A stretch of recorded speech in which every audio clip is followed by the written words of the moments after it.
언제부터인가 아기가 태어나면 꼭 확인하는 게 있습니다. 손가락이 10개인지 발가락이 10개를 가지고 태어나는지 장애 여부를 확인한답니다. 그러면서 비장애인으로 정상적으로 태어난 것에 대해서 감사하다고 그렇게 얘기를 합니다. 상황이 좋으니까 감사하는 경우입니다. 장애인으로 태어나면 감사가 될까요? 안 될까요? 참 생각이 많아지죠. 우리의 대부분의 감사 생활은 좋은 상황일 때, 내가 바라고 원하고 기대하는 바가 상황적으로 주어졌을 때 감사하는 경우가 대부분입니다. 암에 걸리고 교통사고 나고 재난을 당하고 갈등하고 등등 이러한 상황 속에서 감사가 잘 되어지진 않죠. 오히려 그때는 불평하고 또 원망하는 경우가 대부분일 겁니다. 본문의 말씀 보면 1절에서 26절까지 다 감사에 대한 이야기고, 감사의 이유가 조건에 있는 것이 아니고 하나님의 성품에 있다. 그 인자하심이 영원하다. 하나님의 인자하심은 변함이 없다라고 하는 것을 반복하면서 감사하고 있는 것을 보게 되어집니다. 이스라엘의 공동체 예배에서 예배 인도자가 첫 부분에서는 감사의 이유를 선포를 하게 되어지면 이제 회중들이 그 인자하심이 영원합니다 라고 응답하는 시가 시편 136편입니다. 어찌 보면 계속해서 반복되기 때문에 지루할 수도 있겠죠. 처음부터 마지막까지 그 인자하심이 영원합니다 라고 계속해서 반복하는 거잖아요. 우리의 일상 속에 그 하나님의 인자하심이 영원합니다, 하나님의 인자하심이 영원합니다 라고 계속해서 반복해서 고백을 한다고 한다면 너무 익숙해져 가지고 무감각해질 수도 있겠다. 또 지루해질 수도 있겠다. 이 시편의 기자는 그 사실을 몰랐을까요? 그 사실을 시인도 알았을 거란 말이에요. 그럼에도 불구하고 1절에서 마지막 26절까지 그 영원한 하나님의 인자하심을 계속해서 고백을 하게 시를 지었습니다. 이유는 단 하나인 거죠. 하나님의 인자하심이 영원하다라고 하는 진리를 이스라엘 백성들에게 각인시키기 위하여서 이렇게 시를 지어놨다 하는 겁니다. 우리의 삶 속에 하나님의 인자하심은 영원합니다. 우리의 생각 속에, 우리의 세포 속에 심는 거죠. 우리는 하나님의 인자하심을 아침에 일어나면서부터 저녁에 잘 때까지, 아니 자면서까지도 하나님의 인자하심이 우리의 몸속에, 우리의 생각과 마음속에 각인된 채로 살아야 된다. 그러한 하나님의 인자하심에 대하여서 어떤 삶을 살아야 되냐? 감사의 삶을 살아야 된다 하는 겁니다.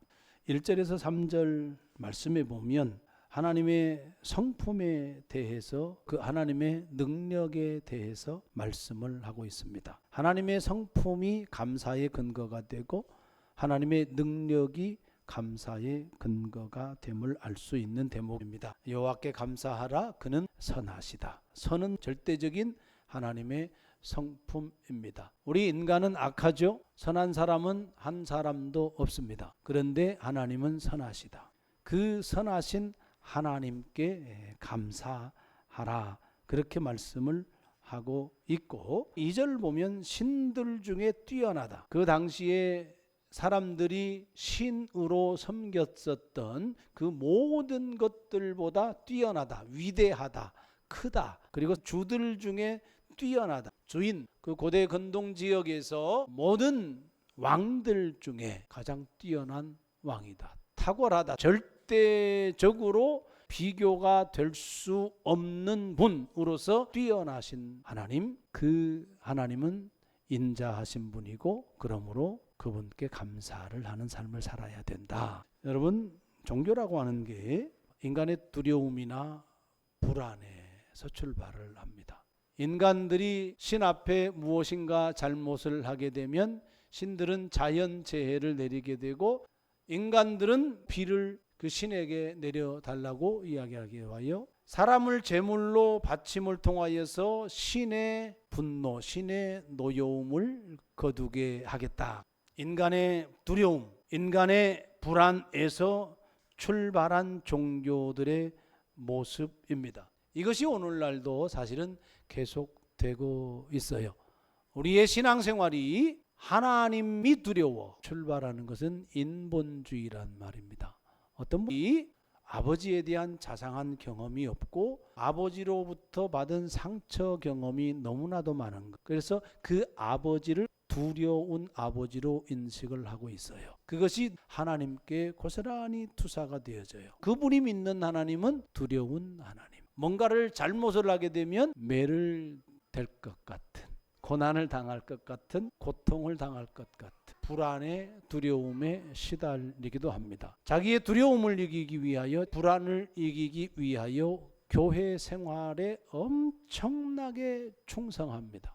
같은 조건에서 어떤 사람은 아버지의 자상함을 어렸을 때 체험을 했어요. 근데 그분은 하나님을 자상한 하나님, 사랑의 하나님으로 믿고 있어요. 그 사랑의 하나님으로 인해서 신앙생활을 너무나도 잘해요. 그러니까 우리가 체험되어지는 두려움, 사랑, 자상함 이러한 것들이 신이 누구인가 인식할 때 고스란히 투사가 되어진다라고 하는 사실을 기억을 해봐야 되는 거죠. 엄밀한 의미에서 보게 되어지면 그 신앙의 출발은 본인 자신이에요. 거기에서 좀 성장을 해야 될 필요가 있습니다. 여호와 하나님을 신앙한다고 했을 때 그 신앙의 출발은 인간이 아니었어요. 다시 말하면 이스라엘 백성들이 두려움에 의하여서, 고통에 의하여서 여호와 하나님을 찾은 게 아니고 고통 속에 시달리고 있는 이스라엘 백성들에게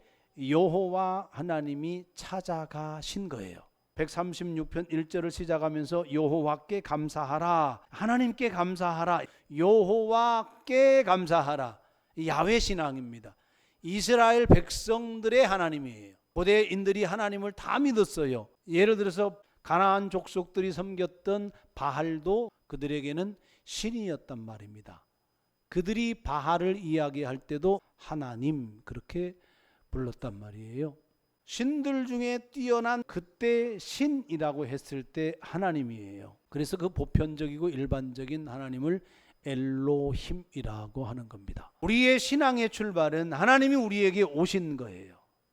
근데 그 하나님은 선하신 하나님이고 인간에게서 출발되어진 모든 신들보다 뛰어나신 하나님, 위대하신 하나님, 결코 비교 대상이 될 수 없는 하나님이다. 시편 135편 15절 이하의 우상에 대해서 이야기를 합니다. 우상은 은금이다. 사람의 손으로 만든 것이다. 입이 있어도 말하지 못하고 눈이 있어도 보지 못하고 귀가 있어도 듣지 못하고 그들의 입에는 아무 호흡도 없다. 여호와 외에 다른 신들에게는 생명이 없다는 거예요. 사람들이 두려워서 만들어낸 것은 우상인 거예요. 결국은 여호와께 감사하라, 그는 선하시다. 여호와께 감사하라, 그분은 위대하시다. 그 위대하신 하나님, 그 선하신 하나님이 저와 여러분의 하나님이 되셨다. 우리가 그 하나님을 선택한 것이 아니고 그 하나님께서 우리에게 찾아와 주셔서 우리의 신이 되어 주셨다. 이 자체만으로 감사하는 삶을 살아야 된다 하는 겁니다. 이것이 신앙의 본질이에요. 자, 두 번째 4절에서 9절 말씀인데요. 4절 보면 홀로 큰 기이한 일들을 행하시는 이, 어떤 일을 행하셨냐? 지혜로 하늘을 지으셨다. 땅을 물 위에 펴셨다. 큰 빛들을 지으셨고 해로 낮을 주관하게 하셨고 달과 별들로 밤을 주관하게 하셨다. 여호와 하나님은 창조의 하나님이시니 감사하는 삶이어야 된다. 여러분, 고대인들은 해와 달과 별이 신이었어요. 태양을, 달을, 별들을, 큰 바위를, 엄청난 나무를 신으로 모시고 살았어요. 고대인들이 섬겼던 그 자연신은 신이 아니고 하나님께서 만드신 피조물이다. 하나님께서 창조하신 자연 만물 가운데 거하면서 살아가잖아. 그러니까 감사해야 돼. 그런 말씀인 겁니다. 여러분, 공기가 있어서 숨쉬고 있는 것 때문에 혹시 감사 헌금해 본 적 있어요?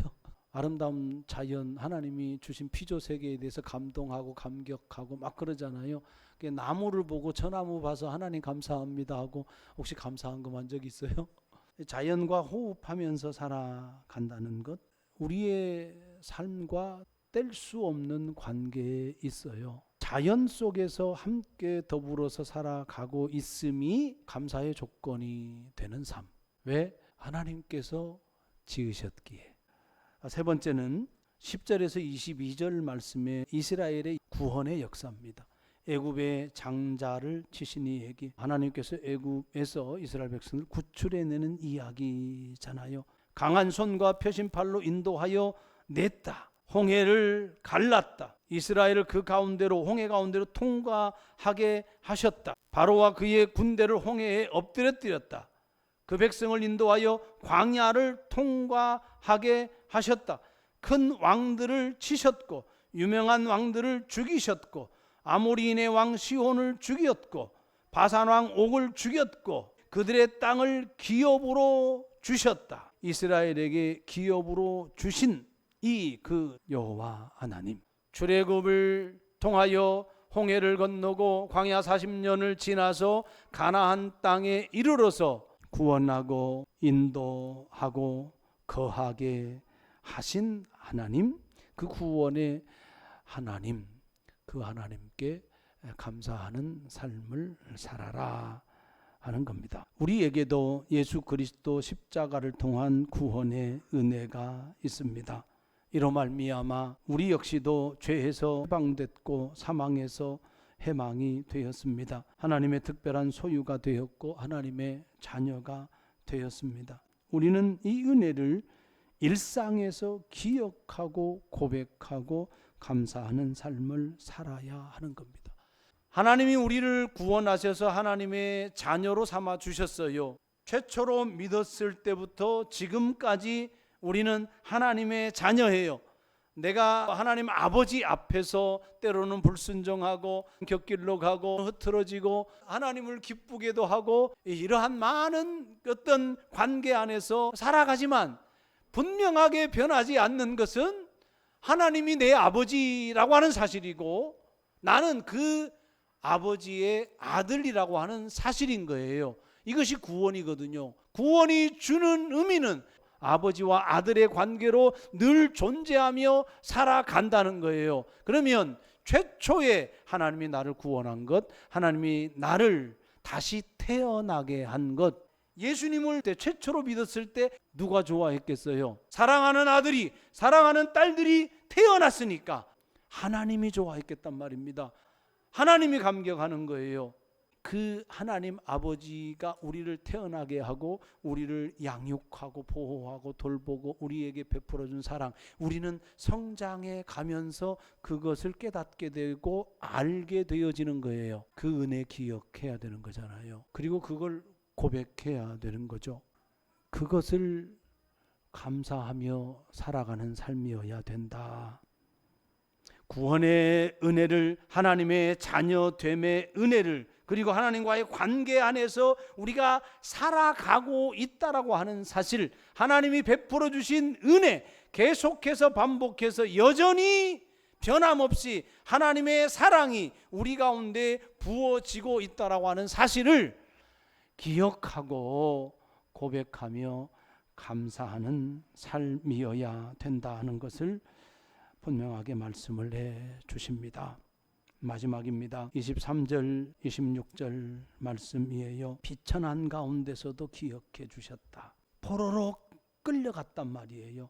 그런 가운데서도 하나님이 그 백성을 기억해 주셨다. 우리가 비천해질 때 있잖아요. 소외되고 약해지고 특별히 사람들에게 다 잊혀지고 내가 힘들어지고 내가 고통당하고 돈이 떨어지고 능력이 떨어지고 그러면 사람들은 하나둘씩 나를 다 떠나가요. 잊어버려요, 나를. 사람이 그렇습니다. 그런데 하나님은 기억하신다고 그래요. 그 기억하시는 하나님을 우리가 기억하고 감사해야 된다 하는 말씀이고, 우리에게 대적에게서 건지신, 출애굽 이후에 여러 대적들과의 싸움 속에서 하나님이 건지신 그 이야기의 고백이긴 합니다. 근데 오늘 우리에게 적용하면 우리의 삶을 무너뜨리는 어떤 세력, 어떤 가치관 이런 것들을 이야기하겠죠. 그런 속에서 건져주신다는 겁니다. 힘들고 어렵고 때로는 길이 없어 보일 때가 있지만 하나님이 개입하셔서 길을 보여주시고 길을 걷게 하시는 하나님이다. 감사해야 되는 거죠. 25절 모든 육체에게 먹을 것을 주신 이에게 감사하라. 일용할 양식을 주신 것에 감사하라. 그런 말이거든요. 모든 피조물들이 그 생명을 유지할 수 있도록 하나님께서 양식을 주셨다, 그 말인 거예요. 생각해 봤어요. 일용할 양식을 주신 하나님, 하루 세 끼를 먹게 해 주시는 하나님, 감사기도는 하지만 먹을 것을 주신 여호와 하나님을 찬양합니다. 이 고백은 제가 안 해봤던 것 같아요. 장바구니에 담긴 먹거리 식품들, 식탁 위에 반찬이 하나님께서 주신 것임을 감사하면서 또 한번 저한테 질문을 해봤어요. 그것 때문에 감사기도는 해봤는데 그로 말미암아서 내가 하나님께 감사 헌금을 드린 적은 기억이 없다. 추수감사 헌금은 드리잖아요. 맥주 감사 헌금은 드리잖아요. 얼마가 됐든 간에. 그런데 하루 세 끼 먹는 것에 대해서 감사하면서 하나님 앞에 감사 헌금을 드린 적이 저는 단 한 번도 없어요. 근데 왜 이게 회개가 되지? 너무나도 기본적인 건데 이게 너무나도 큰 거단 말이에요. 공기를 준 거, 우리가 자연을 만나는 거 너무나도 이것보다 더 큰 게 어디 있어요? 여러분, 자동차가 큰 건가요? 이 산소덩어리 공기가 큰 건가요? 여러분, 집이 커요? 하루 세 끼가 커요? 하루 세 끼가 더 크잖아요. 공기가 더 크잖아요. 자연과 함께 더불어 살아가는 것에 감사합니다. 우리에게 공기를 주신 것을 감사합니다. 하루 세 끼 먹게 해주셔서 감사합니다. 그런 훈련을 안 받은 거예요, 우리가. 근데 그게 더 커요. 어떤 분이 그럽니다. 더워서 죽겠다는 거예요. 그래서 아니, 안 죽었는데 왜 죽겠다고 그러지? 내년에는 더 더워질 건데 큰일 났다는 거예요. 아니, 내년 오지도 않았는데 뭐 큰일이야. 겨울에는 추워서 어떡하지? 겨울이 걱정. 아니, 그때 가서 걱정해도 될 걸 뭘 그러냐. 속으로 그러는 거예요. 그러면서 생각이 드는 거예요.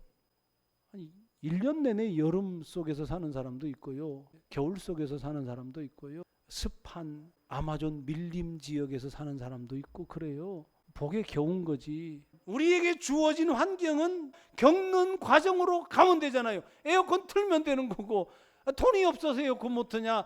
그건 나는 거짓말이라고 생각해요. 환경을 대하는 태도인 거예요. 삶을 대하는 태도인 거예요. 여러분, 오늘 시편 26절까지의 모든 감사는요, 태도예요. 결국은 영원한 하나님의 인자하심, 그 하나님을 인식하느냐, 그 태도예요. 선하신 하나님, 자비하신 하나님, 인자하신 하나님, 뛰어나신 하나님, 그분을 신뢰하느냐, 그 태도인 거예요.